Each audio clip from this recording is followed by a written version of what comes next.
Hey guys, my name is Loco Doco, the better looking host of Listen Loco, and you're watching Thorin's YouTube channel.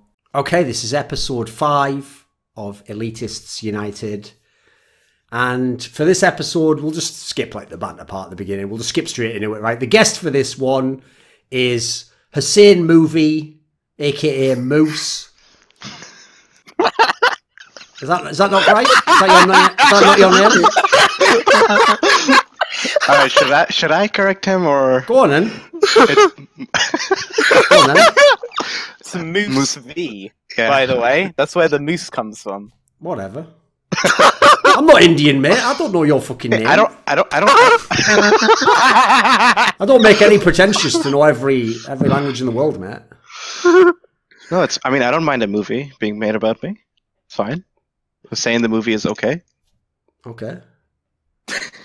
I mean, debatable, but apparently Misfits think so. So, okay, again, head coach of Misfits, because, it makes a lot of sense, really. What they figured out was, last season, all this guy could do was coach, 25 minutes into the game. Now, we have no idea what we're doing 25 minutes into the game, so who are we going to get? Well, let's bring that guy back. At least he knew something, right? What's going on? Give us some insight here. Moose V. Give us some insight. What's going on? Why are you back in Misfits? So, the results were absolutely terrible, and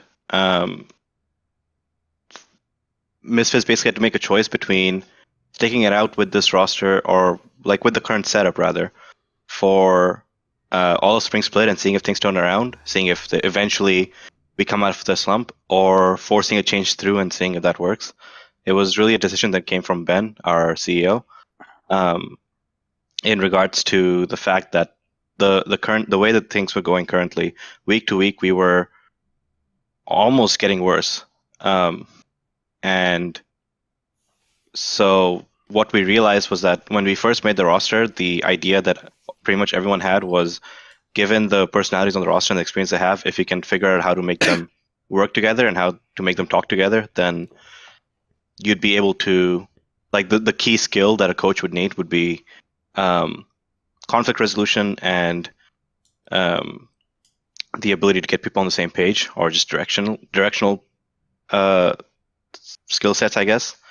But that wasn't working with this roster because a lot of people are quite stubborn and have very static views about how they want to play the game. And so Ben felt like Misfits needed a more stricter, structured approach to coaching the roster. Were there actually shot calling issues, communication issues? Were people able to communicate? Yeah, there were issues, and there were communication issues. There were issues about how two people saw the game as well, and they still exist. We're slowly starting to get through them and resolve them, but pretty much at the basic level, people disagreed on how they should play the game or how their role was meant to be used. And a lot of this stuff wasn't really getting figured out. We had a lot of band-aid solutions week to week, and initially they were working, and then obviously that only works short term. And as teams figured out the picks that worked for us and the style that worked for us, it was clear that the players weren't able to come to a resolution themselves, and we weren't getting to that end goal with the current coaching staff either. Okay. Right, Veteran, come on, what's some of the minutiae you want to ask him about here? When you were structuring this, so you say that you think that if these guys talk to each other, that the team would fit together really well, right? That was the initial plan, given the experience that was on the roster. So you think that players like Gorilla Maxwell, for example, complement each other really well, right? How did you view making these additions to the roster, given the roster that you already had, strategically speaking, in terms of their gameplay? What do you think Gorilla adds here, for example? So Gorilla is... So I'll use this weekend's games as an example. Sure. In the SK game, and a little bit in the Origin game as well, the main reason we won was because when we got to mid and late game, we were better at using side lanes than both our opponents. And a lot of that was Gorilla calling, like literally using the other 4 players as chess pieces and telling them where to go and where to push out, and especially with Hans. And so the thing that Gorilla brings is mid-late game. It's kind of what Soaz brings as well. They're very they're very good at getting people to do exactly what they want mid-late. And they pretty much already know all the possibilities that exist mid-late. So it's not even really an aspect of the game that we need to work on too much. There's just some little things to clean up, but we pretty much have that. I think the main part where this roster struggles is getting people on the same page in the early game, and then the transition from early to mid. I think definitely in the SK game, the way that Soaz was playing side lanes was like a huge boon to you guys, and I think there was only like one big opportunity around the first Baron setup where I think that the side lane plays may have been misplayed, but you're saying that's coming from Gorilla as well as Soaz? Is Gorilla like telling Soaz what to do as well? Okay, it's coming from both of them. So yeah, so like I mean, it's more Gorilla telling. So in the Origin game, there were moments where Kaisa would either lean towards bot or go bot and push out. Those were generally called by Gorilla. And there were moments where like we would be shifting from one lane to the other in the SK game, where Gorilla would also be the one that's playing Paul, and vice versa. A lot of times Paul just knows that he's going to have a window, and so he first goes and looks for the window himself, and then he pulls people to him. Now, that's actually like a really good addition then, if you have someone who's able to control your 4-man while you have a really confident split pusher like Soaz, who also knows how to make those kind of engage calls in those windows. Because we were theorizing that way before like you guys even played any games. I particularly was thinking that on this roster, I don't really see Gorilla and Maxwell as 2 players that are good at calling like engage opportunities. They just historically have not been on their teams. But Soaz, on the other hand, is a guy who... This is going to end up on the comment on the Reddit thread because I end up saying this every time we talk about Who knew putting him on Jarvan would help, Who knew? So there was a season in Fnatic where literally if he was on Gnar or Jarvan, they won the game. That's the split where we beat them for Worlds. Yes. That was it. We banned out Jarvan and Gnar. So I've been saying this like every week, and it's become a meme on Reddit almost. And then you guys picked Jarvan, and you immediately won, and he was actually pulling off really good engages on the mid section with Gorilla's like. So the stuff that he says about like Kaisa leaning towards specific signing actually will deny a lot of potential pressure that they could use to get tempo.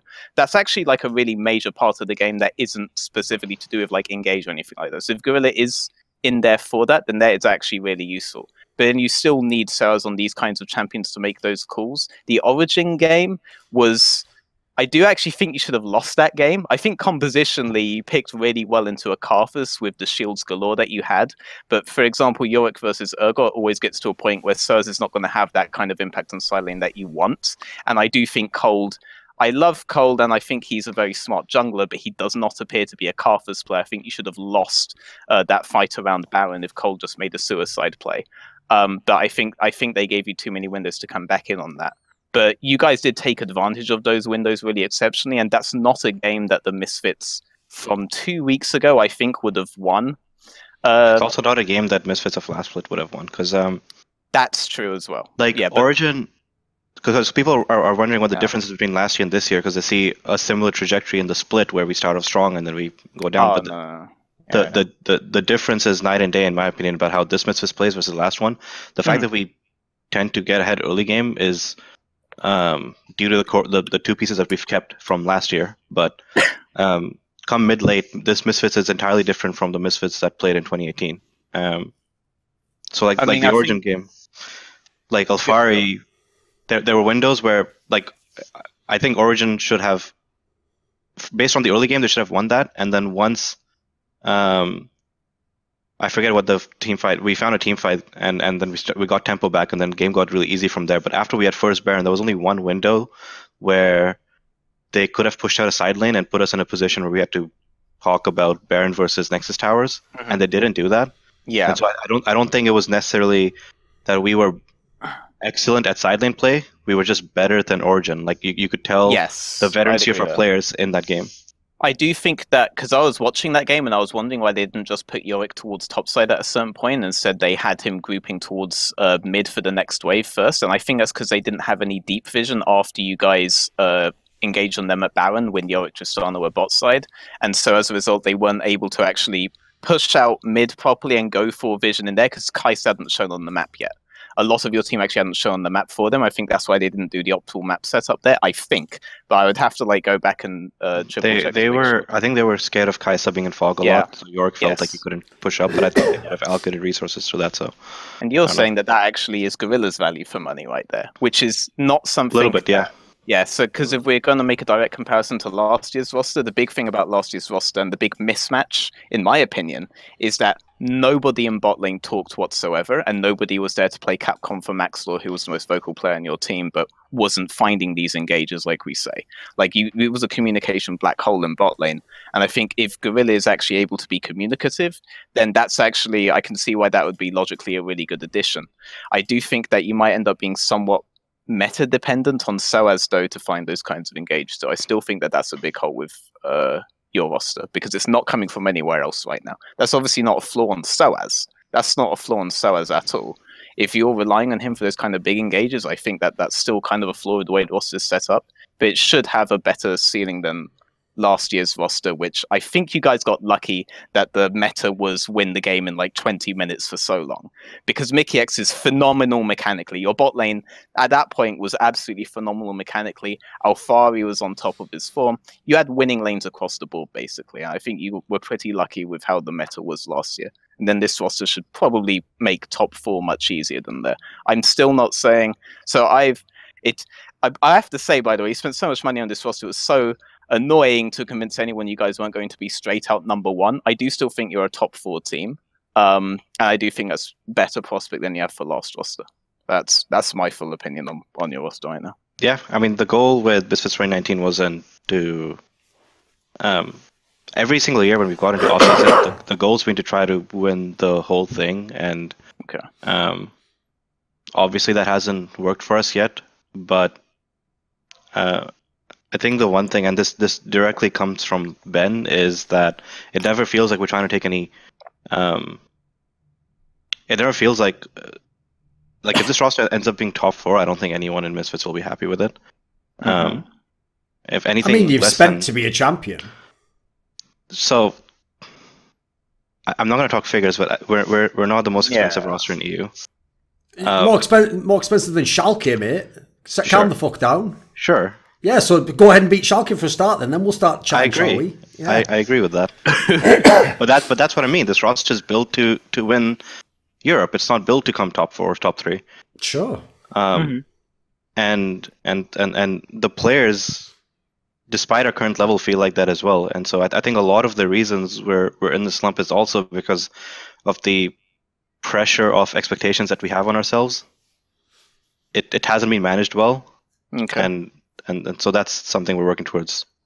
Well, the thing is, if you look at the standings, obviously outside of G2, everything is so close from 2 to 6 or something. So it's only a couple of games that it will take in terms of a streak to be already competitive. And you obviously still have to play Excel.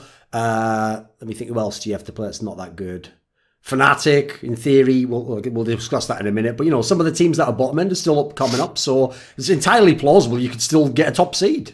It's possible to get a top seed, and this is the most difficult split of Europe that I've ever worked in because well, there aren't really true bad teams as much as they used to be. Yeah, right? if you compare Excel and Rogue are the worst teams in the league in standings, and if you compare the level of Excel and Rogue to every single team in the last 5 or 6 splits that have been in the relegation spot, none of them seem they seem better than all of them by a big margin.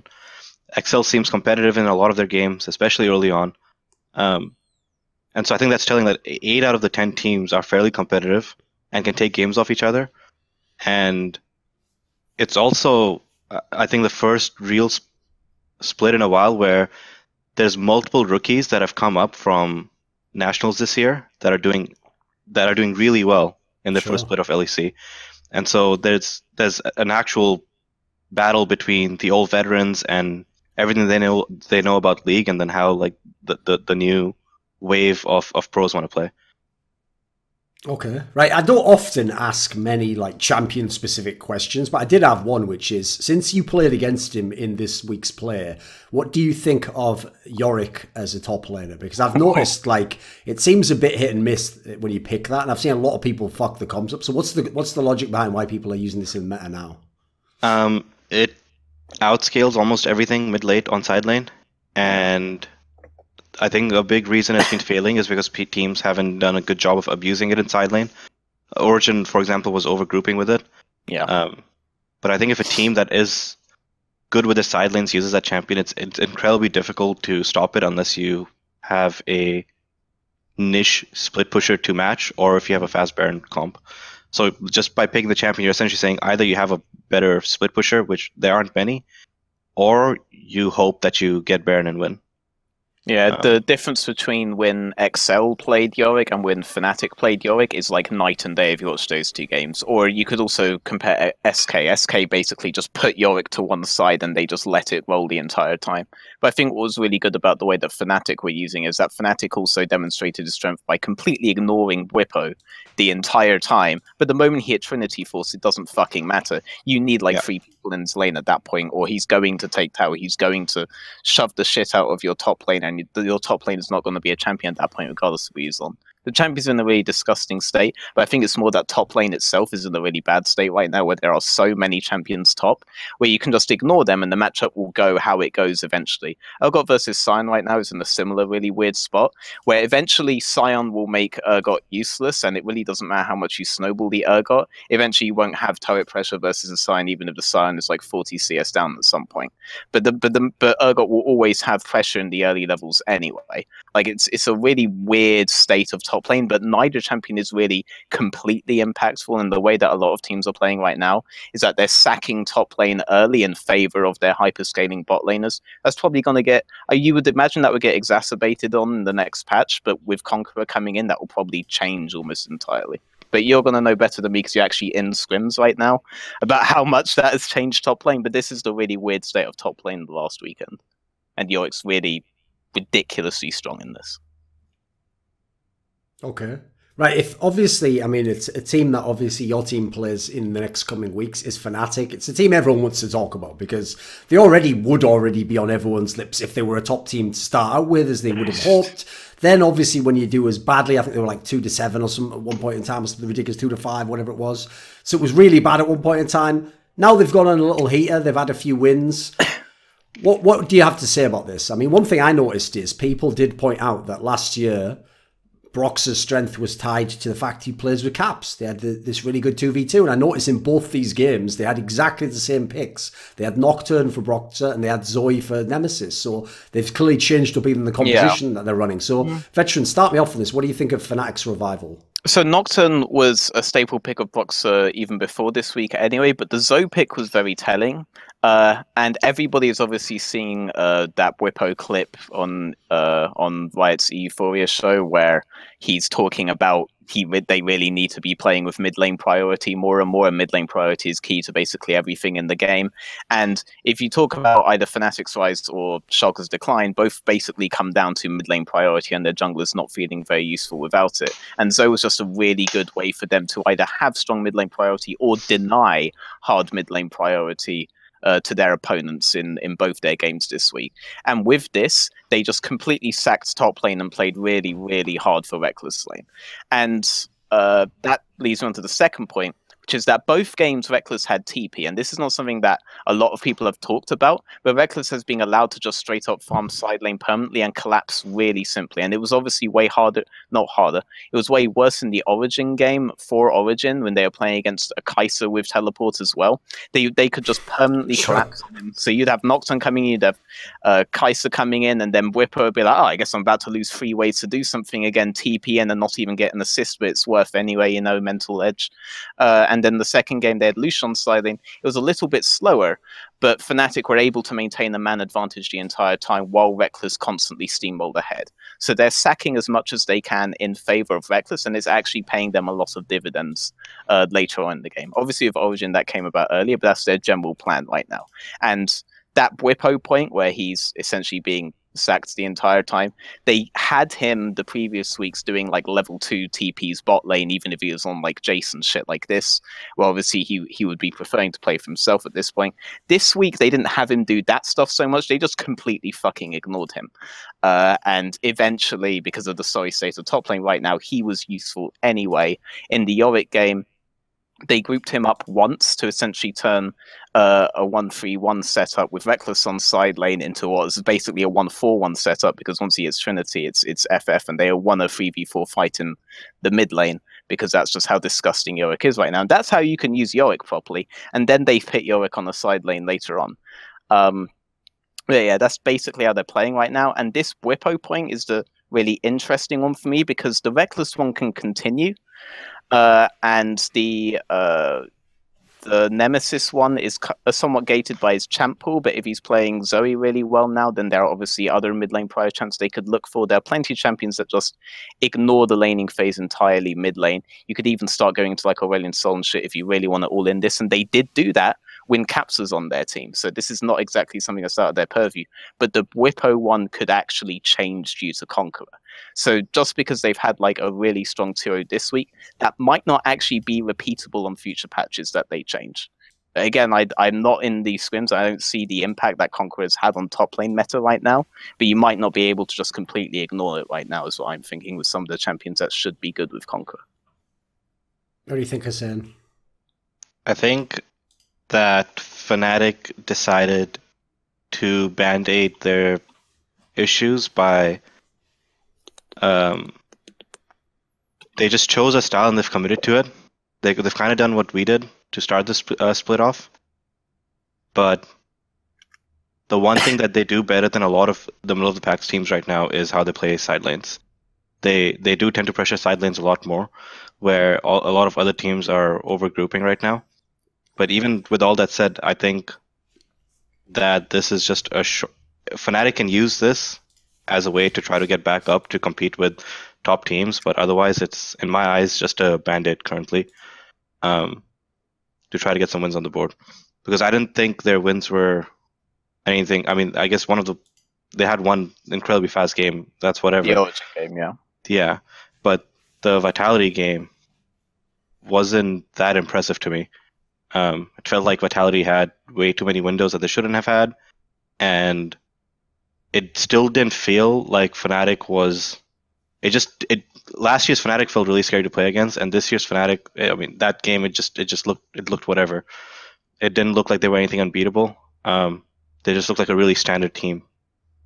It didn't look like, just didn't see anything special. So I think with the Vitality game, they did stick Yorick on silent, but they did overgroup with Yorick as well in a lot of instances there, which is why I'll point to the SK game if you want to see like an instance where Yorick was used really, really well. But I also think that in the Vitality game, if Vitality had anything mid that wasn't Fizz, Vitality probably could have come back into that game and won. But this immense like side lane pressure that you're talking about, that is almost primarily coming from the fact that Reckless is now free to side lane with a TP-AD carry. Like in that game, Cabochon was abusing the fact that Yorick wasn't necessarily playing as efficiently as he should have by actually being able to get tempo on his side, but Reckless would make that almost completely null and void on the top side of the map at many points in the game. And I do agree that they normally play pretty well at that point, but they were playing so inefficiently with Whippo, and that seems to be a byproduct of the way that they are thinking about the game right now. And I agree, it could just be a band-aid, and that, as a result, won't actually translate into the next meta. So if they're going to keep doing this kind of thing, then it probably will just collapse again. I do think that their early game is much better than it was before, even if it is meta-dependent. Their early game's better, but I also think that's because they've essentially decided to put Reaper on an island and just play to mid-bot, which is fine. But the meta right now makes it extremely, extremely difficult. Even last patch made it extremely difficult to put top lane on an island. And I feel like they've been getting away with it a little bit by doing that. But also, I don't think... it's not just that they play to mid-bot, they also don't necessarily play really fast champions from mid. They only really play from mid-prio into vision for bot. Yes. And so, given that they play so slow through mid, it still feels like they're extremely inflexible, and maybe they'll figure that out. Maybe they'll take these wins and start experimenting a bit to try to expand their style. But as of now, it feels like they play a very simple, straightforward game. It's nothing special, and no one on Fnatic seems super scary at the moment. Why did they play Fizz in that Vitality game? Like, this is, like, as far as I know, I watch LCK. I don't think I've ever seen it at all. This entire split. Like, what? Jizuke supposed to have a pretty good champion pool. Jizuke loves split pushers. Yeah, Absolutely loves split pushers. So anytime there's a chance for him to go split bot lane, mid lane, he'll do it. And so that's why his Rise is so good. That's why he is an Echo one trick. It's the same thing with Fizz. Same concept, really. He just wants something that has kill pressure at 6, but even if it doesn't, he's just going to go side lane and he's just going to push and he's going to look for picks that way. Is it secretly viable then? Because, I mean, I haven't seen it in any region aside from this game here. Fizz looked so useless later on in that game. He really did. Like, it looked like one of the most useless fucking champions I've ever seen eventually. Like, they couldn't do anything with it. If they had, like, an actual human champion mid lane, they probably would have won a lot of these later on. It's viable the same way that Zed against Zoe is viable. I think there are certain players that can pull it off, but the onus is on that player to snowball the whole game. Okay. Zed is a lot more forgiving, though. Zed is a lot more forgiving, but it's the same concept. Like the Zoe side, the Fnatic, all Fnatic has to do that game is, since they'll still have mid prior early on, they have to initially use that for bot lane, and then bot has to use it to cover mid, and then they just keep playing slow like that. And eventually they're going to get to a point where Lucian's going to be splitting side, and they'll be like, Zoe will be mid lane, and she's fine. She's not a threat against Fizz anymore. Yes. So it's a one-dimensional way to play, but it suits Vitality a lot because they like to try to make things chaotic in mid or bot, and Fizz, Draven, these kind of picks tend to do that. I feel like the style Fnatic play right now is reminiscent of when Caps was playing champions like Syndra a lot, you know? Where he is playing these kind of champions where you can theoretically hold mid solo and you just play really hard around Reckless and are essentially going into like a 3-1-1 composition. This is the kind of style that Fnatic are playing right now. And the big question mark is just their use of Whippo in these setups. Will it transfer into a different meta? Because the problem is, Hussein's kind of right when he says that like Misfits were using a similar like kind set of band-aids early on. I think SK are a team that were definitely playing this way really early on. The Fnatic spent so long figuring out how to play this kind of style that other teams had already been playing that I do question if they will adapt really fast to a different meta. That's my issue. Okay. Right, if we talk a bit about Vitality then, right?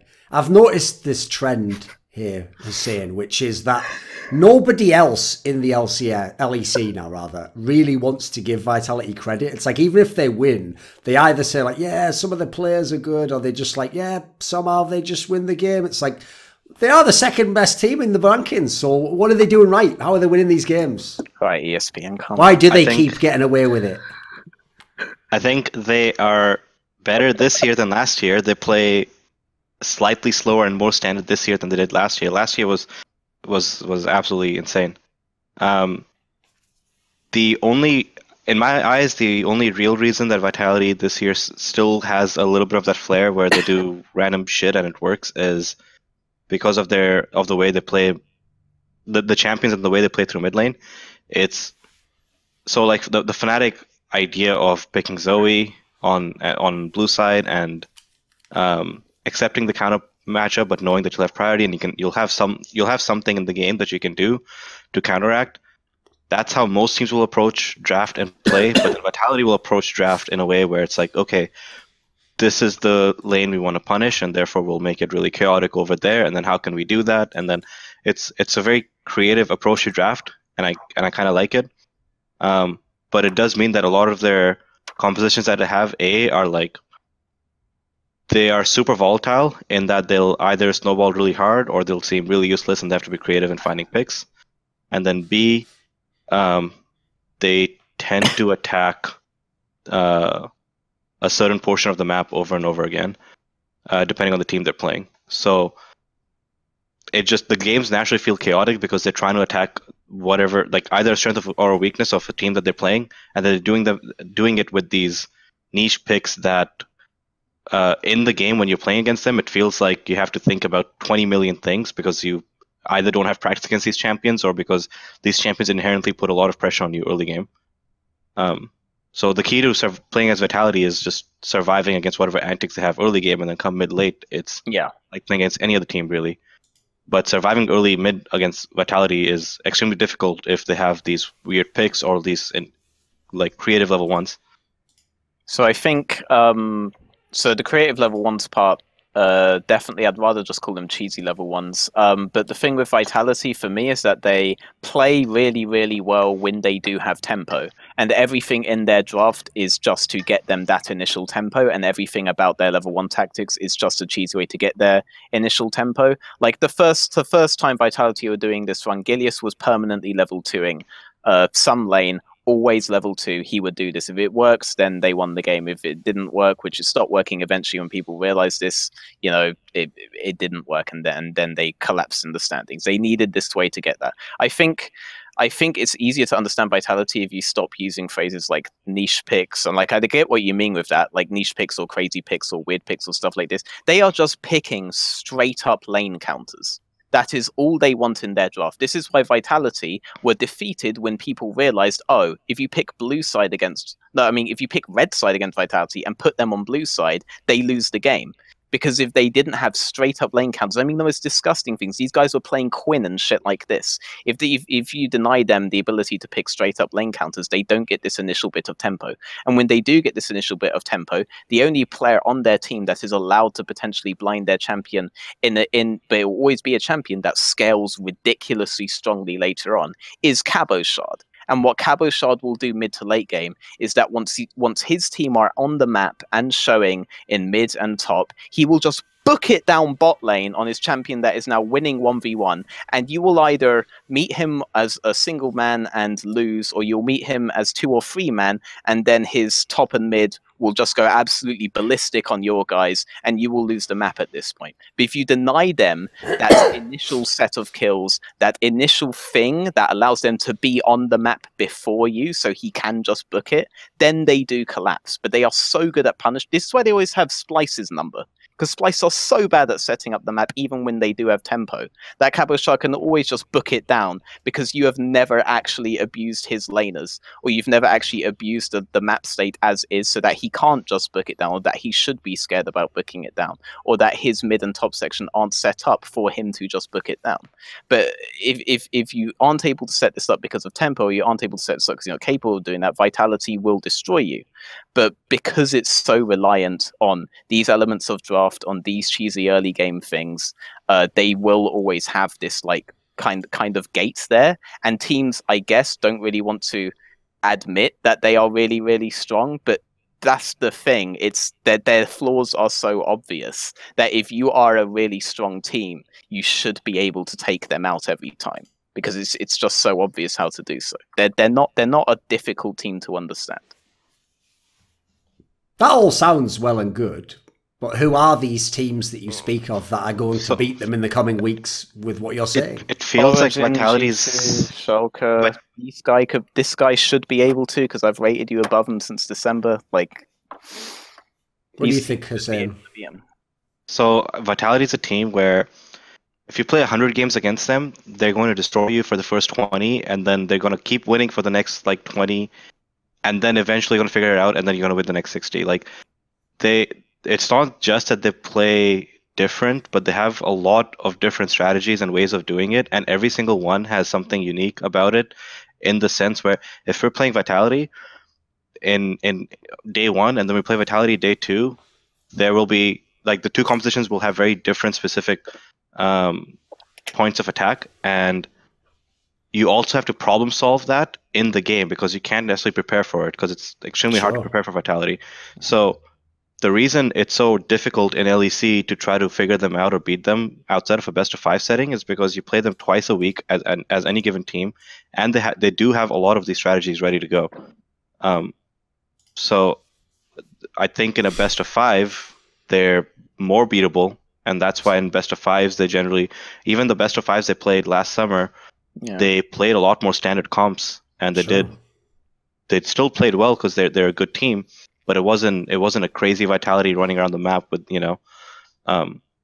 So That's why I think these teams that like the standard teams like Schalke, Origin that should beat them will only it's only an advantage in a best of 5 setting. Right. And also, I don't think Origin is a good example for Vitality. So they've just got like a huge ring binder, Yamato's bumper book of cheese, and he's just like, right, page 7, example 14. if you could all open your textbooks, move to that. Right, this is what we're going to be doing.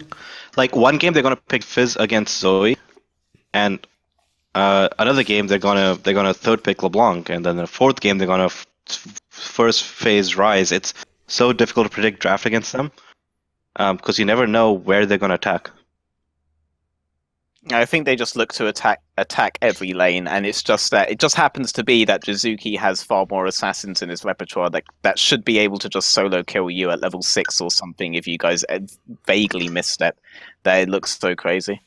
I also want to say, because I know that he watches it, but Peter, when I'm saying this, I mean if you imagine bot lane like this, okay, your wave is always here, and Cabochard is moving from here, and it's all lovely and set up for him, okay? And it's really free for him to do this. So I just wanted to say that.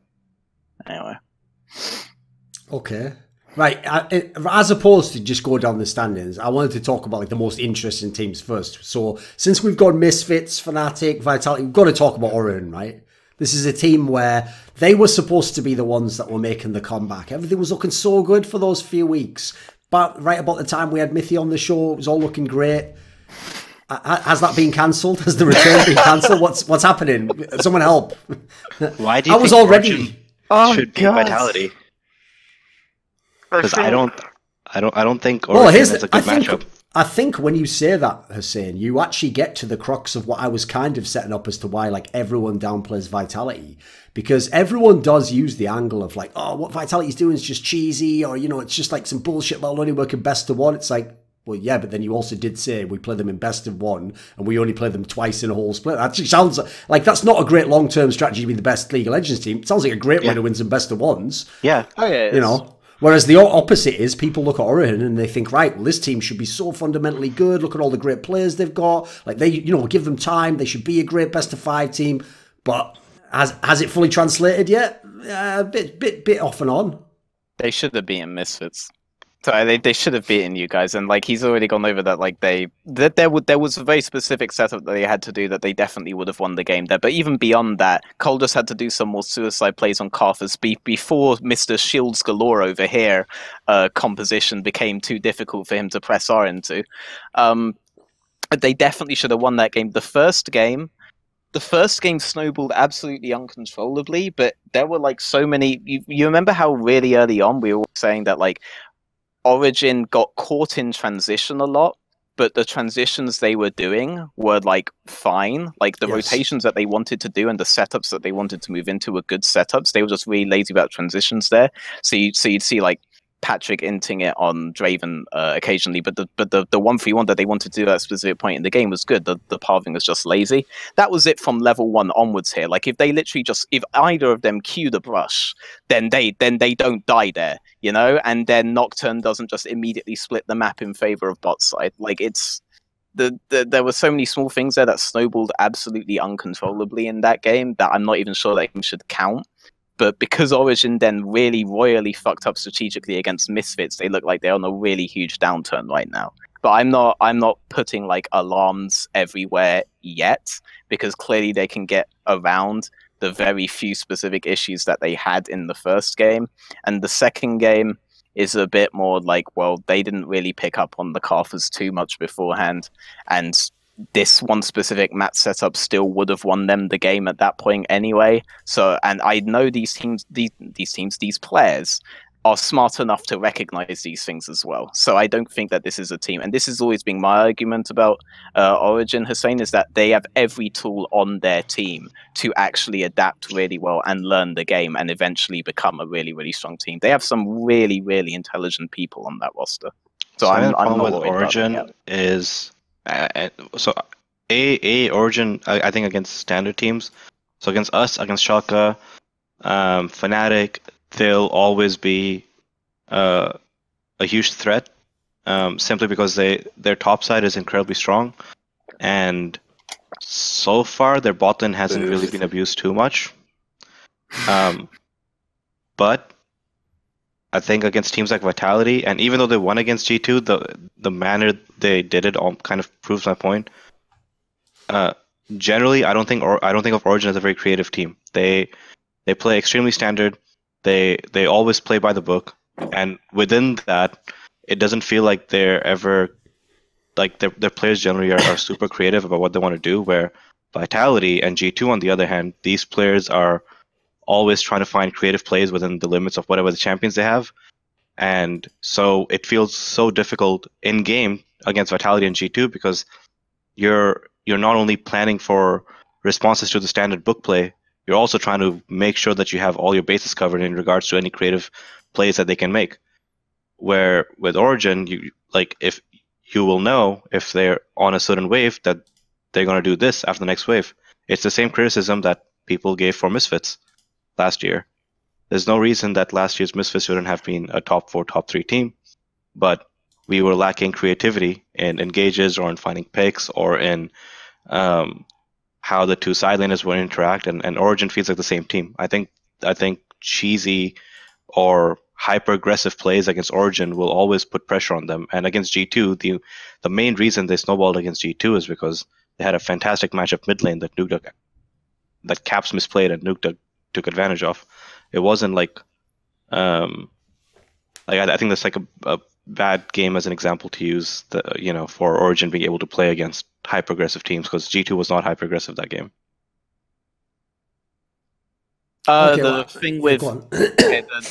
The issue I have here when people, and I guess now specifically you, are talking about like that teams aren't necessarily being creative, or teams are trying to play like too standard. There is fundamentally like a correct way of playing the game once all compositions are said and done.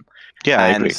The thing is though, when teams like Vitality go for these kind of like creative picks or something, they for example they don't reset when you guys reset, and they stay in a deep tribe rush, and you've assumed that they have reset behind on tempo, but then they just make a cheesy pick on you guys on a certain side, for example. Something like this would be an example of this kind of cheesy play that you could do. If you do that theoretically because your team was already out on the map first, you should actually have tempo on the other side of the map at this point. So this should only really work if it forces your team to actually like match them on their side. But you shouldn't be in that situation if you're resetting on tempo. So as a result, these kind of plays only really work against teams that don't understand why they are ahead when they are ahead, and they don't succeed in getting them ahead unless you start playing reactive as a result of it. So I actually think the way that teams like Origin try to play is really good, and I think whenever I see teams like Vitality that have to do these things because they simply can't match certain compositions because they picked all early, mid, late, it only works for them because the enemy is not really thinking properly about how they should be playing the game, and at that point you stop playing the game standard. And the problem isn't that you are playing the game standard beforehand, it's that you didn't keep playing the game standard, or the correct way, so to speak, after that, in reaction to what they did there. Because it's still an error. It's cheesy and it got them a kill, but it's still an error unless you actually just actively start matching them on that, and you don't have to do that. And I don't think with teams like Origin that is ever the issue that they kept playing, that they that they were playing correct beforehand. The issue is always that they didn't play correct after the cheesy shit happened. You know, that's how I feel about it. Because you guys snuck the Baron in when they went for the inhibitor there, and the problem isn't that they weren't creative and you guys were creative when you guys were able to get that Baron. The problem is that they didn't play correctly after that, because they still should have won after that. So the way I see it, you have the fundamentals, you have the rule book, and at this point in League, a lot of even players in National League have pretty much understood the rule book at a pretty high level. And then you have the second part, which is understanding when certain champion interactions or champion strengths can break the rule book. So as an example, when you're behind tempo and you reset, so let's say it's 20 minutes and Baron spawned, you're behind tempo. Yeah. You reset, the team that has tempo is meant to go into the topside jungle and get vision. The problem is there are certain champions that can abuse Fog of War better than others, and so you have two options. A, you either take the slower approach, the more inefficient approach to cover all your bases, at which point you have sacrificed your tempo lead for safety, and it's even. So it's actually a good thing that they broke the rule. Or B, you go the efficient route and you risk it against certain teams. And so I don't think it's always a case of them lacking fundamentals. I think a lot of times these teams just understand where they can break rules. G2 is a great example of that. I think G2 is fantastic at breaking rules at gatekeep moments. And Origin is at the point and where they are always trying to be as efficient as possible, but they don't know where the rules can be broken. Yeah, well, they don't know where the rules can be broken, and so they don't know how to actually. The reason, like, it's easy to say that they don't know how to respond to the second part, but the reason for that is because they don't know what the rules are that can be broken in the first place. So they're trying to problem solve in the game, and that's what I mean by they play too standard. They're playing League at a level where everybody knows the level that Origin's playing at. Even Vitality, for the most part, knows the level that Origin's playing at. And it's a strong level, and so they're still a fantastic team they're still a strong team because it's hard to go wrong with that. But I agree with you on this point. Yeah, like, I agree with you on this point. My issue is, for example, that we've now characterized this as breaking the rules, and I get what you mean there. So what you mean there is, like, straight up, if you were just to bring up Summoner's Rift on Rift Kit right now, and you were just looking at it as top mid, ADC support, jungle, these are like the standard map rotations at this point, and this is like the fundamentally what should normally be correct. But then you have certain compositions where it's way easier to collapse in certain scenarios, for example. Or, for example, the way that G2 used Galio with Mickey X to actually get lane priority really efficiently in a way that you can't do on any other champion right now. Like, they're not taking those minutiae into account, and when you take those minutiae into account, the quote-unquote standard setup that you would do if you were just busting out Riftkit right now and saying A mid, A top, A bot lane, all this stuff changes. I don't like saying that is breaking the rules. I like saying instead that you don't actually understand the rule book for how you play the specific composition out. And this is why I began my mini run by saying that after the composition is locked in, playing correctly, because yeah, the way that you should play does change, but that wouldn't, then my issue wouldn't be that they don't know when to break the rules or when to be creative. They don't understand how to play their composition properly, is how I would prefer to phrase it. Because I just don't like this idea that there are teams that play too correctly, and this is a criticism that I've seen being put around a lot. So I do prefer that you use the word standard instead, because that's obviously like a lot better, I guess. But the huge distinction there is that I don't think that Origin are trying to play too well or anything like this. I just think that they got one map set up wrong at one point in your game that really, really punished them. And I don't think it's a case that they have to be creative or be cheesy. They just have to be better, and they have to understand the game better at those points. I think that's what they have to fix. And I think just throwing out like creativity, cheesiness, and all of this stuff is really detracts from it. Well, let me ask it this way. Hussein, as far as I can tell, this is the premise, is you're saying, like, I actually prefer just as a term, I'd use the term optimal, like the idea of there's an optimal way to play a situation or a comp out. So in this setting, Veteran's argument is if they really have got the optimal way to play it, then it's execution that's the problem, not what's happening in the game otherwise. Whereas your argument sounds like you think that, yes, in most situations that would be the optimal way to play, but if your opponent knows already what you, as in it's predictable what you should do, then as counterintuitive as it sounds, at times you should probably deviate from that, and that then becomes the optimal play in your mind somehow. What's the disconnect here? I think there's still so like the difference between Vitality and G2 is how they deviate. G2 will deviate because of the champions they have. Yeah. So certain champions. So the basic way to play League is all about tempo, and you're always trying to. When you have tempo, you need to pressure, and when you're behind tempo, you either need to give up something or you need to find ways to neutralize it.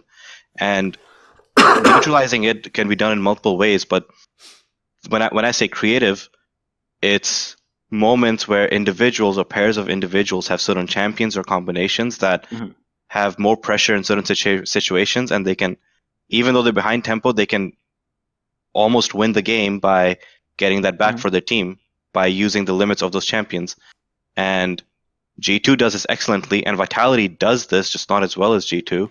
And in the sense that sometimes they're just straight up inting by doing something, and then sometimes they are genuinely using the champions really well. But it's difficult to necessarily practice against that, because or to practice doing that, because that honestly comes down to individual knowledge of their champions and the limits, or how well a pair works together. Because the pairs of champions, you play, especially with how many champions in League are played right now, there's so much variation. You can't just go in the game and practice optimizing every single thing. I mean, the most obvious lane has to be mid lane, right? Where, like, for example, NateDOhDoubleG has literally he's only played the same champion twice in 12 games. He's played Yasuo twice, otherwise he's played 10 other champions than that. Yeah, and so, like, when there's so many champions in League right now, and so many flexes and so many different variations of the game, you can't practice optimization efficiently. You can't run drills, you can't play. It's difficult.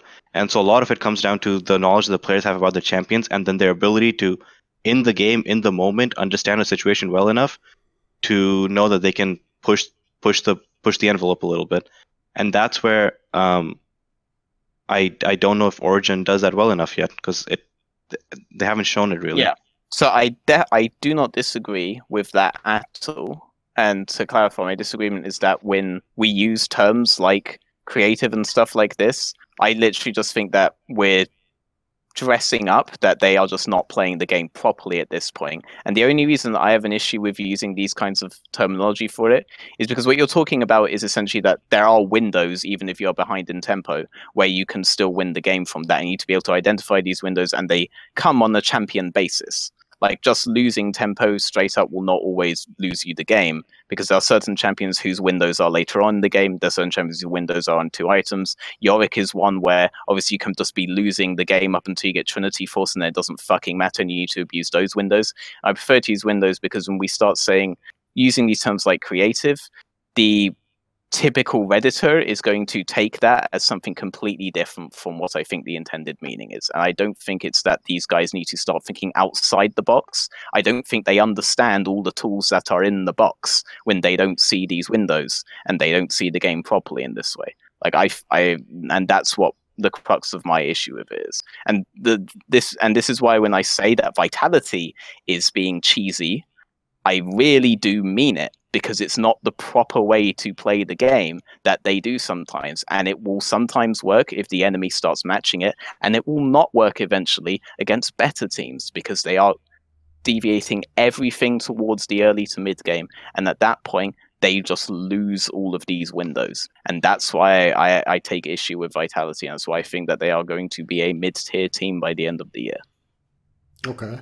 Does Origin, in terms of the general makeup of their team, do they have too many risk-averse players?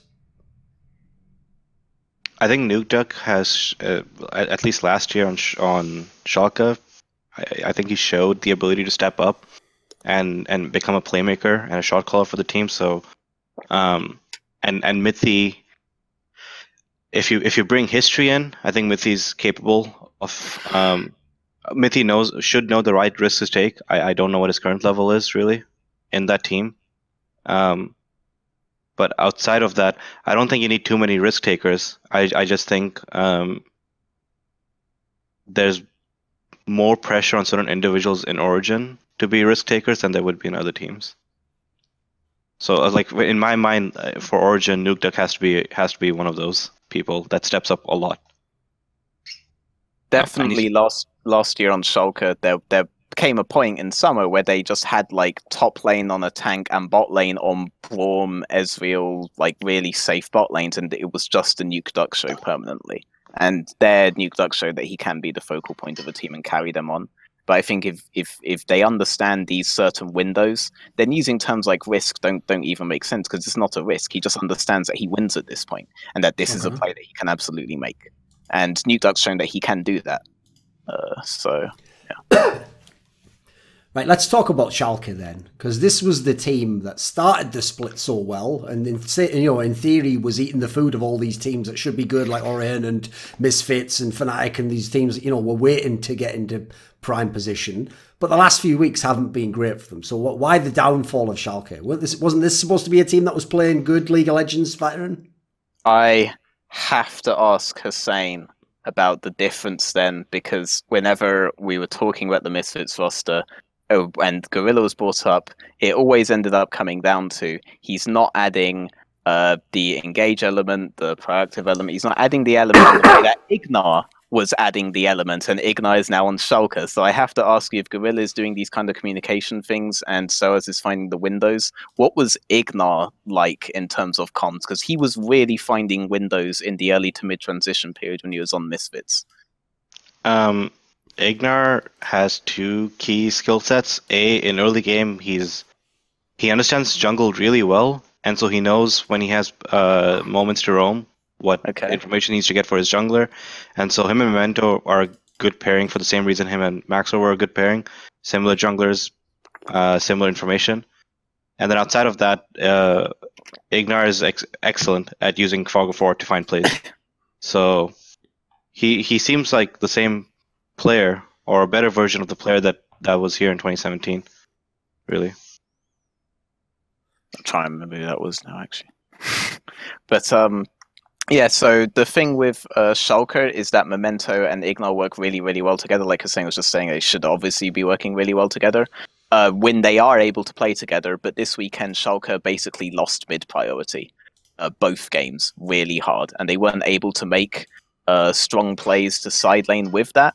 And they tried to make up for this in one of their games by having Shen on Ignar, but he was basically interrupted every single time that they were going for a play. That was against G2, I believe. Mickey X basically had Ignar's number the entire time and prevented him turning what was a 3v3 bot side where G2 had advantage into a 4v3 bot side where suddenly the tables turned.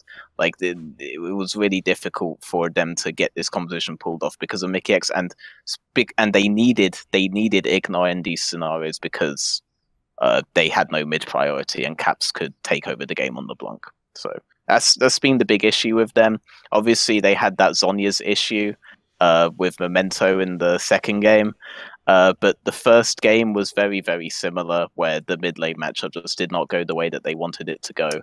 And this has been the story of Schalke.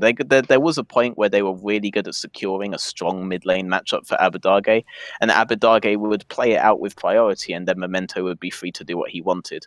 But it is more similar to how Fnatic use it than how clearly Hussein thinks it should be used, and I agree with him on this as well.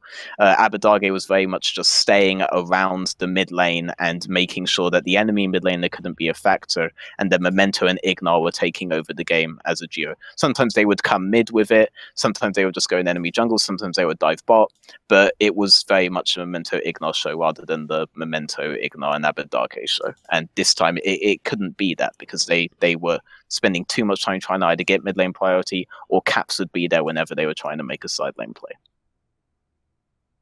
I think Schalke's fine. I think this weekend didn't give me any real reason to think of them as any less of a threat. The G2 game, they should have won.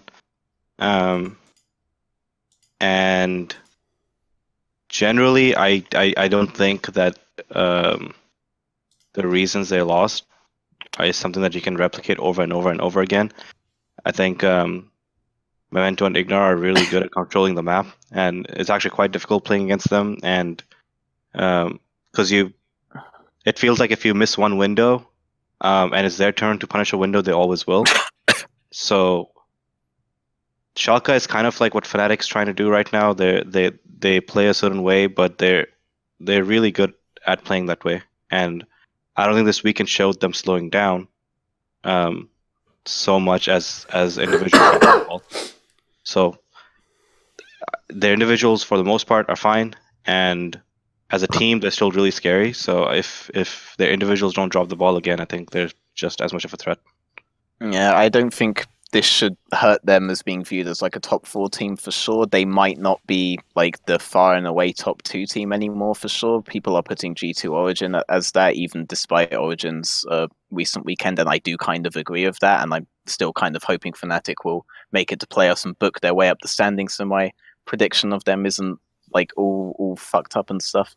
But clearly there are ways you can play around them. Vitality realized that if you prevent Ignar being able to do anything, then the team collapses as well, and they had a really bad weekend that time.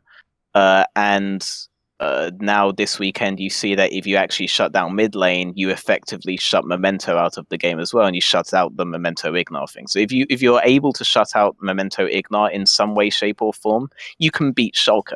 I do think that is actually replicatable, even if it's not replicatable in the specific way that they were losing this time. You just move on to strategy 2. And you can easily make a strategy 3 in there, and I think it's a team that you can definitely strategize against, because this whole time I haven't had to bring up OllieJ once, even though I think OllieJ is having the best split that he's had for a while. They don't appear to be able to play with his side lane pressure in the way that Vitality are able to play with theirs when they have it from Cabo Shot, for example. I don't see them being able to use that as a strong win condition the way that it is right now. So if you can shut down Memento Ignar, you win the game. I agree with that. Okay. But the thing is, though, even though you say that, you still think they will retain a top spot and they will still be a playoff threat? Yeah, because I think it's extremely difficult to shut down Memento Ignar, because Schalke functions best when Ignar has, or bot lane has priority and Ignar has playmaking champs, and there's a lot of playmaking champs in bot lane right now. Sure. And same with jungle, so you can't really shut them out in draft. You have to counter their strategy almost. You have to have the stronger bot lane or the stronger jungle support duo. But even with that, they are an extremely good duo, Memento and Ignar, and so you have to beat them at their own game, which is easier said than done. Okay. I don't know many teams that can do that. Yeah, they'll never become a lower tier team. I don't think there's any way this roster ever becomes a lower tier team. They'll always be a mid to top tier team, worst case scenario. Okay. Well, speaking about a team that perhaps that is not true for, what about Splice? Oofed. I mean, isn't Splice the team in the standings where everyone below them who hopes they're going to make a playoff run thinks that Splice is the team they're moving past, right? They just abuse mistakes so well mid to late game, though, because they're overgrouping. They're overgrouping, but if you're one of these lower end teams that aren't so strong on your setups and aren't so confident in your ability to punish when you have tempo leads, they do the actual creative thing of actually forcing you to play reactive to them and collapsing really strongly on you and destroying you in situations where they shouldn't. And if you actually play properly against them and this doesn't really work out as well as they want, they end up 2 levels down across the board and they lose the game. And we've seen this a couple of times already. Origin were one of the teams where this happened with. So they're never in danger of becoming a lower tier team, I feel like, because of this, because they just punish so much easier than most other teams do. Now I know why, if you're a player on one of Veteran's teams, like, it's a lot harder than it looks, because what happens is he comes in the room and he goes, right, against this opponent, I've scouted his entire style. You press up, down, down, light parry, block backwards, okay? And then, like, go out there, do it. And then when they come back, they're like, I was having a hard time remembering all that. Like, what was it again? He goes, I told you, up, down, light parry, back, block. Like, how hard is it? Like, it's easy. He's obviously just going for high attacks. Like, and then, like, it's optimal. Exactly. I won't even deny that. Fair enough. Splice are the gatekeepers of LEC. They are though. They are. Like, if you're a bad team, they will punish you for that and they will end up winning the game. If you're having a bad day, don't have your bad day against Splice, because you'll feel really humiliated by the end of it. Sure. More so than against Vitality, because Vitality do this against fucking everybody. And it's easier to see again. That's the problem. If you're losing against Splice because you're having a bad day, you're probably ahead at some point anyway. And then you just really fuck up, and you fuck up royally, and you look at it and it's like, there's no way we should have lost this game. Whereas if Vitality get this lead on you early on, it's like, okay, yeah, well, we fucked up and we should have lost this game. But like losing against Splice in that way would be way more demoralizing. Even though obviously gatekeeper is a term, it's like a universally acknowledged one. In this case, I would change the analogy. They're like the bouncers of LEC. It's like they come up and they're like, "Can I see your ID, please? Do you know how to play League of Legends?" If you do, then he goes, "Enjoy the party, sir. It's a great show in there." If you can't, they're like, "Whoa, whoa, whoa, whoa, whoa! What the fuck are you trying to do? Get out of there! Get out of playoff spots! You fucking garbage! Get out!" But the key thing is they'll never obviously be at the top. I mean, maybe someday. They're kind of like the dark horse to do it. To be honest, these guys I don't think this split can upset teams. Probably not this split anymore, but these guys can upset teams, and they do actually have really strong players on their roster. These guys aren't like monster behind early game all the time or anything. It's just that the game always seems to be winnable for enemy team, and sometimes they do actually find a lot of windows early on. So the potential is definitely there. I still think Humanoid is the best out of all of these rookie mids that have been playing, though Selfmade is clearly the rookie of the split right now. Norskeren is really strong in a lot of games, though he has had some kind of bad games, and I think Vizacharchi's still having the best split he's had in a while. So I think the talent is there to try to make a push for the top ranks. Although, yeah, this season, this split, I mean, probably not. Maybe next split. They're still kind of a dark horse. It wouldn't surprise me if they started upsetting everyone. Yeah, there's also something to be said about Splice's best of 5 preparation, because it was pretty good last split. Yeah. And so when you have a team that's excellent at mid-late game, and you come into a best of 5s, and best of 5s tend to... The meta evolves in a way in a best of 5 where the later games will always come down to mid-late. Splice has the potential to upset teams like Origin, Schalke, in a best of 5 setting. I don't think they'll ever be favored, but it wouldn't be. They're not the gatekeepers in a sense where it's unimaginable that they can't beat the teams above them. Yeah, in a best of 5 setting, they've got historically they've done well. Yes, I mean when the pressure really hits, this is when the Splice's way of playing can actually be really abusive, and best of 5 playoff scenarios are definitely those kind of scenarios. And this is the logic by which everybody in North America plays like Splice play. But that's why Team Liquid's still just chilling, because they're like, we'll probably win the playoffs if we play like this. Makes sense. It's so frustrating watching Team Liquid play like that in NA. Of course. Here's the joke, right? I even said this I did a video that was like a Thorin's thoughts about that ridiculous scenario in the Russian league where those players were all getting wrecked with disciplinary warnings because they like BM'd the female players. And one of the teams, right, wasn't even because they banned, it's just because they made the game drag out and the other team wouldn't FF, right? So then I even made the point, like, so why isn't Riot just fucking warning Team Liquid for constantly letting the game drag out and being like, right, we could have a team fight and end here. But there's still like a 25% chance to win the team fight. Nah, just wait, just keep waiting.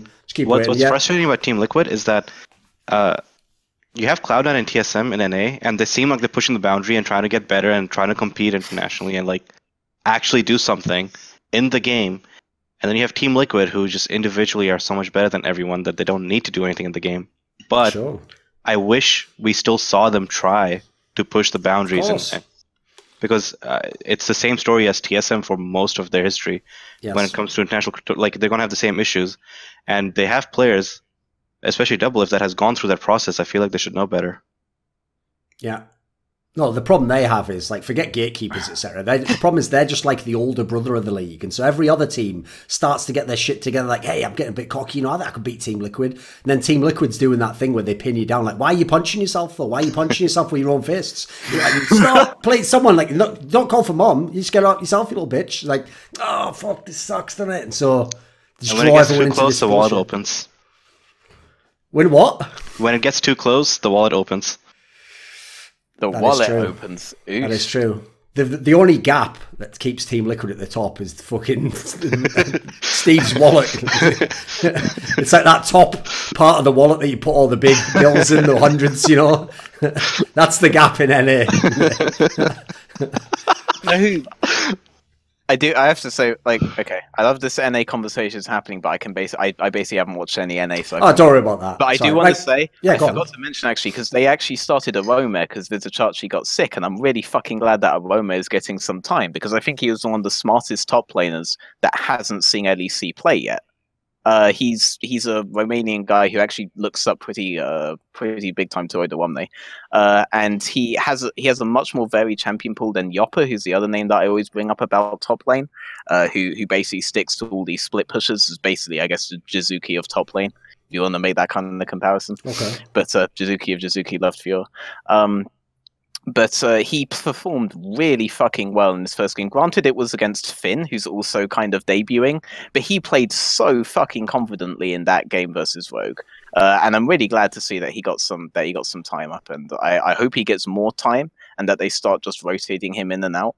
Not that I like completely dislike Vizicharchi or anything, but I think that you could definitely start playing him against more lower tier teams, because I still think it was kind of a crime that he wasn't taken by a lot of teams. Like I don't think you need to start importing in the top lane role when you had a Romer, Yopper, Finn, all of these guys waiting on the sidelines who are phenomenally talented, and you have more over that as well. So I'm glad he got a chance to shine. I do hope Vizicharchi is better soon, but I'm glad that Romer got his chance to shine. Right, Hussein, really what do you think about SK Gaming? Not too much. I don't know. It's just a self-made show. Okay. So, give us some thoughts there then. How good is this guy? This guy is really good. I can't tell if his play is intuition or experience, or if he relies on his laners to communicate, but outside of our first game against SK, I haven't seen him make any real mistakes, and even when his team is struggling in lanes, he always tries. He does find ways of getting a certain lane back and playing through a certain lane. He's pretty much been the silver lining for this team in every way. But outside of that, they try to play the game well standard, but they're just not there yet. They're very far from it. I like how you didn't have much to say, but you played against them this weekend. But I think I fully agree on the self-made part. I couldn't think of 2 games where he really made like huge mistakes in his early pathing. Other than that, he's basically played almost perfectly, and then something happens in his laners. Like in the Misfits game, for example, Westerlund made some really rookie mistakes in the early levels that caused him to burn his flash and lost him the opportunity to just counter jungle Maxwell's Krugs immediately. Maxwell should have been far further behind than he was in that game, and so has always found windows versus Westerlund that shouldn't exist in this matchup, but existed anyway, because Westerlund doesn't understand that he should probably just move away after he's crashed this wave, because Toa's just hit 6 and he's about to all in you and you haven't even backed yet. And he ends up having to burn key ultimates, key summoner spells, and they can't play really hard towards topside as they wanted to. They would have had that with Herald if Westerlund had played better. For example, and Selfmade's losing a lot of opportunities because of stuff like this, whereas his own play, you can see the intent there, and you can also see just straight up when everything is going fine how incredibly efficient his pathing is. It's a cut above the rest, and the thing for me about Selfmade is that normally say remember Freeze, when Freeze was on Copenhagen Wolves, and everybody was like, this guy like is clearly the best player on that team, and he's got to get his chance to shine somewhere. Yes. I don't think Selfmade's ever going to be that kind of player if this roster gets upgraded, or if he gets moved onto a better roster where people are going to be like, well, now he can prove himself. I think it's pretty much undeniably proven that he's an exceptionally strong jungler at this point, and that will actually just be a chance for him to win something. You know, he's definitely rookie of the split. He's still top MVP. Isn't he?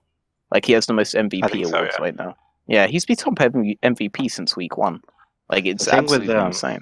The thing with playing against SK is, it's true for a lot of LEC teams. You have teams like Schalke, G2, Vitality, and Origin who, like, they play a certain way. They've got a certain flavor to League of Legends, and so you approach the game with a different angle, and then you have the rest of LEC, to some extent, including us, where we play extremely standard, and so it doesn't feel like playing against SK versus playing against Splice doesn't feel too different in game, because the early game is pretty much the same, the mid game is pretty much the same, and then the only difference comes in late game decision making between the two teams. So that to me, that's usually like a barometer of when a team is really strong, is when they have a very clear way of using certain individuals on their teams to compete at the top level. And the only player on SK that's really stood out is Selfmade. None of the other players necessarily put any pressure on the map that much. So it just feels like you're playing standard League of Legends, and so you only have to really prepare for your own way to play the game. Like, you never have to have a discussion about how SK plays or how Splice plays. I will definitely agree on the last part there. I do think that the way that those two teams play their early to mid game is fundamentally completely different. Yeah, the teams are different, but like as far as preparation goes, the reason I don't have much to say about SK is because I don't prepare for them necessarily too differently than I do for Splice. I generally just think about what champions we want to play, and then and that's based on the teams. But sure, outside of that, it's just about playing that composition standard and to the best of its ability. It's like it's not too much more than playing standard. I do want to say, yep. Okay, I do want to say that I think Crownshot has had some really phenomenal games as well. He has his issues, and there have even been some points where he has extended for too long without backing, and it has actually cost his team some map setups. And similar things have occurred in lane, but it's difficult to tell if that's him or if that's his support. But he has had some really phenomenal games as well.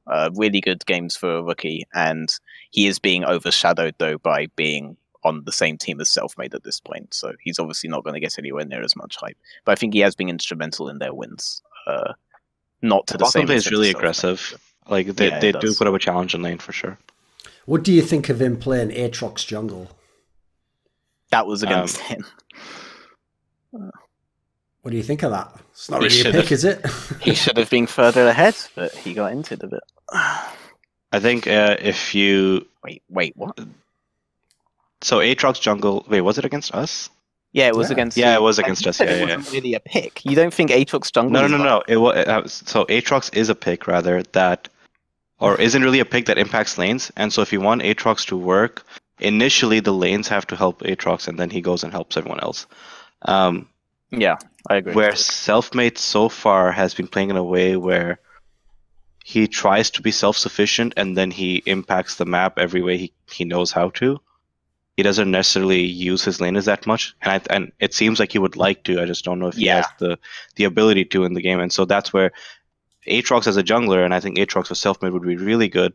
But as a team, I don't think SK is at a point where the laners know how to empower their jungler, and so Aatrox will never really look as good on him on that team as it does on Tarzan or Griffin.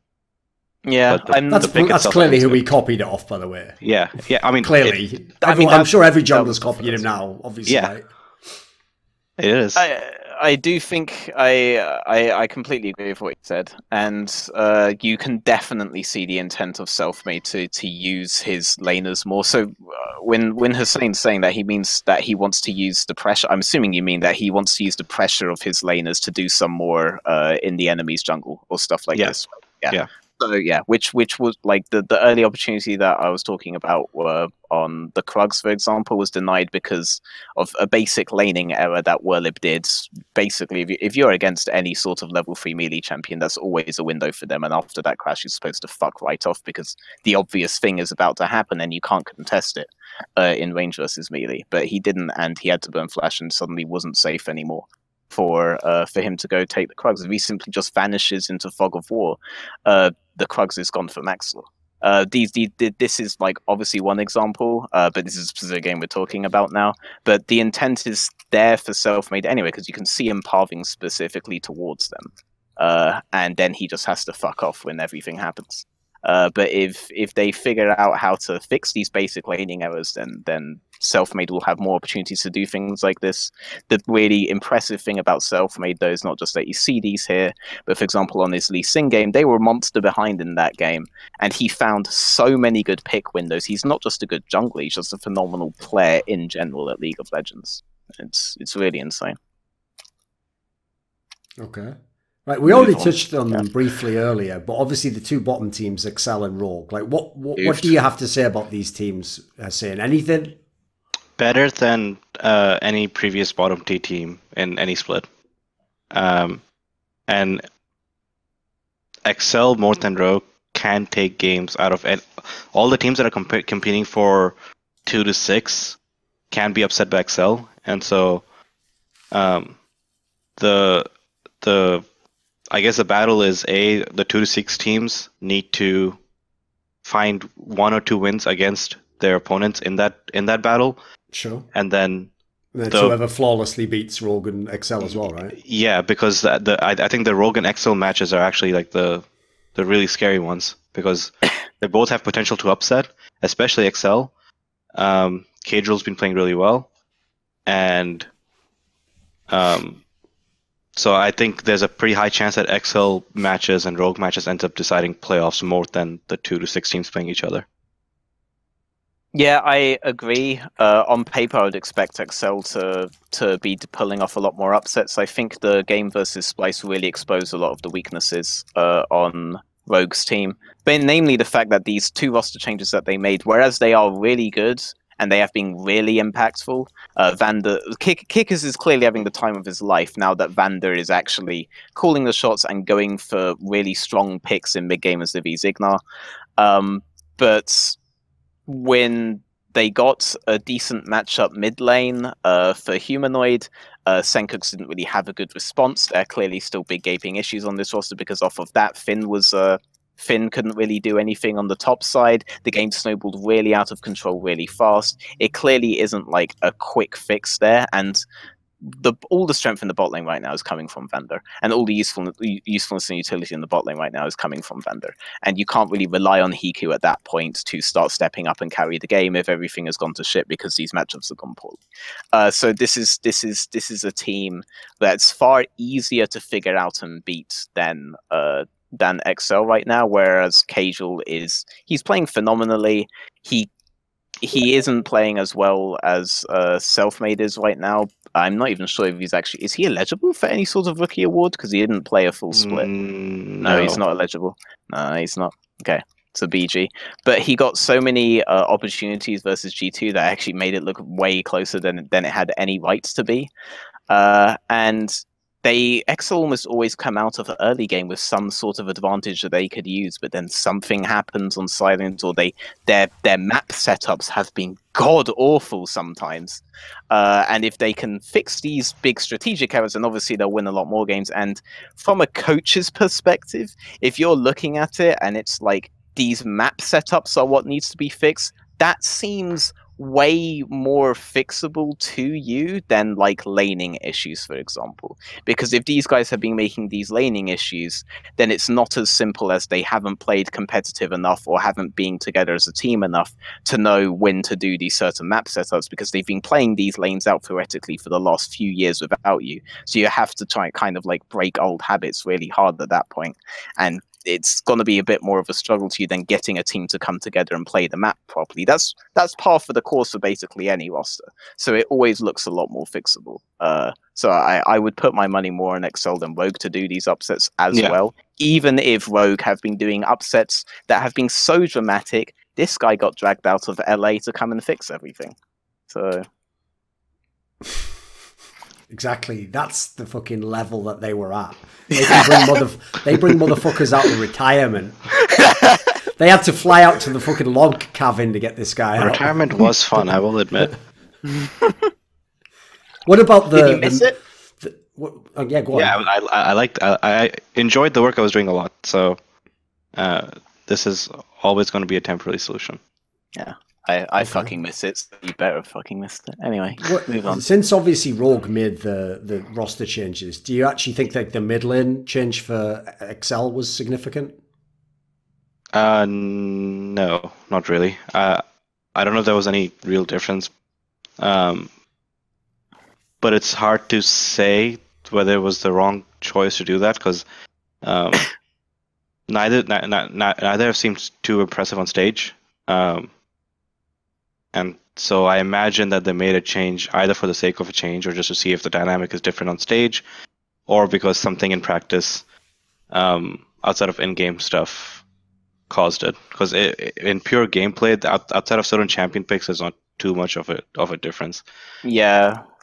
The champion picks thing is a big thing though, because there was a really confusing weekend where they like banned, what was it? They banned LeBlanc and then picked Syndra, and then the next game they picked LeBlanc into Syndra, and it was really confusing for me because this is a completely different understanding of the matchups than any LeBlanc player has told me. And it seemed, and after that weekend, actually, I think it was when they grabbed specials. So I think that there was some really weird information they were getting from Exile about how certain matchups should actually go. That shouldn't be the case for a guy who's being in the LEC for what, it's like 4 years now at this point. And if you are at that level with him, where special either looks like even or potentially is actually better for you in terms of champion matchups, and special has gotten to that point by playing UK scene, then yeah, I can understand why they decided to take a shot at special. But the impact that it has made is not being like dramatic, so there probably is some sort of behind the scenes element there. But I obviously don't know what that is, and if I did, I wouldn't be able to comment. So, Excel is pretty much the casual show, and so I guess the last thing is like, SK is still fighting for a playoff spot, but regardless for like the bottom 3 teams right now, the one thing I will say is that there's still a lot of talent in those teams that is entirely capable of being on a top team right now, and I think that speaks a lot to the level of LEC right now. Compared to any other split before. K-Drill and Selfmade are both capable of being on top teams at the moment. Yeah.